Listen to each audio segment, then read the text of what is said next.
Galatians chapter 4. And so, now look at verse 9. But now, after that you are known of God, but now after that you have known God, or rather have known of God, how turn ye again to the weak and beggarly elements whereunto you desire again to be in bondage? Ye observe days and months and times and years. I'm afraid of you, lest I have bestowed upon you labor in vain. Now what is it? Observing days, months, times, and years. Easter, Christmas, Lent, Ash Wednesday, Good Friday. Calvin and I were down at the Crosswinds when he first came back to town. We were in there in the Crosswinds, and they had a special, I think $3.50 or something like that, shrimp. And we were looking at that thing, and all the specials, everything was shrimp. And the night, that was the lunch, and the night meal was oysters. Is that right, oysters? And we got that. He goes, and after the waitress walked away, he goes, we're being good Catholics. I said, it's Friday.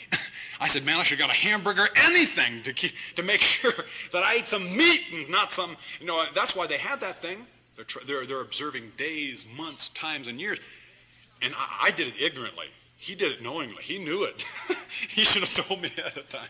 And I'd have got a hamburger in protest. I think we start drinking coffee and tea in protest of the Mormons, too. Just in protest. But anyhow, he says, you observe days, months, and times, and years.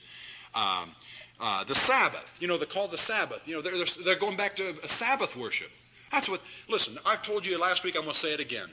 The book of Galatians is written to counteract four main heresies. The Seventh-day Adventists, the Nazarenes, the Wesleyans, and the Charismatics, or Pentecostals. They're all the same.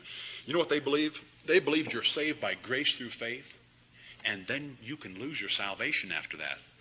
They believe you're saved by grace through faith and by the blood of Christ, not by good works, and then you got to keep doing good works or you'll lose it. That's called a Judaizer, and the book of Galatians was written to combat that error. And he says, you observe days and months and times and years. And if you want more study on that, when we preached on the Ten Commandments, we discussed at great length the Sabbath day, and we discussed those things, how the Sabbath day is not called the Lord's day today at all. The Lord's day in Revelation chapter 1 and 2 has to do with the day of the Lord and the second coming of Jesus Christ. Listen, Sunday is not a holy day. You know that? It is, but it's not any more holy than Monday or Tuesday or Wednesday or Thursday. You know, George Fox, you ever heard of George Fox? An old preacher, a couple hundred years ago. George Fox didn't call him Sunday, because that had to do with the sun god. Monday and Tuesday. It was a guy, he called it 1 day, 2 day, 3 day, 4 day, 5 day, up to 7. And you got Thursday, that's Thor, and Saturday, Saturn, that has to do with the god of Saturn, whatever the thing is. He called them 1 day, 2 day, 3 day, 4 day.